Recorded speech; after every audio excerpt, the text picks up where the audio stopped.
విశాఖకు చెందిన రాధా గాయత్రి ముస్సోరీలో చనిపోయిన కేసులో భర్తపై అనుమానాలు బలపడుతున్నాయి. ఆమె చివరి మెసేజ్ గా భావిస్తున్న ఆడియో ఒకటి బయటకొచ్చింది. తన భర్త శ్రీచరణ్ ప్రవర్తన గురించి తల్లితో చెప్పి గాయత్రి వాపోయారు.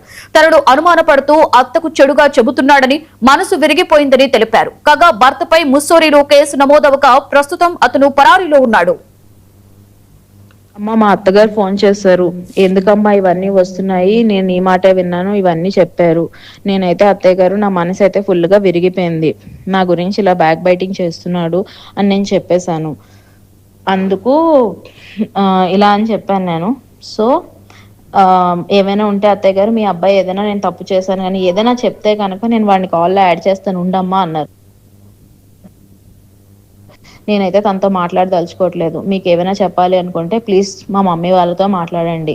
మీకు అదంతా విని నా తప్పు ఏదైనా ఉంది అన్నా సరే నాతో చెప్పండి. అంతేగాని నేనైతే తనతో ఇప్పుడు మాట్లాడాలనుకోవట్లేదు. నా మనసు అయితే ఏం బాగాలేదు అత్తయ్య గారు, నాకు చాలా విషయాలు తెలిసాయి అని నేను చెప్పేశాను. ఇంకా నాకు పర్ఫెక్ట్ ప్రూఫ్స్ రాలేదు.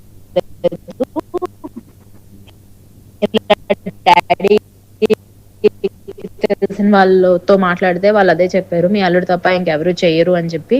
అండ్ వాళ్ళు చెప్పకపోయినా అది ప్రూవ్ అయిపోయింది. మొత్తం నా ఫ్రెండ్ సర్కిల్ అందరూ చెప్పారు, ఇంక్లూడింగ్ నవీన కూడా చెప్పింది, వాడే కదా చేసుంటాడు అని చెప్పి. ఇంకెవరికి ఆ స్కోప్ అయితే లేదు అత్తయ్య గారు, అది ప్రూవ్ అయిపోయింది. ఇంకా అది తెలిసాక కూడా నా మనసు ఇంక మనసులో లేదు. ఇన్నాళ్ళు ఓపిక పట్టాను,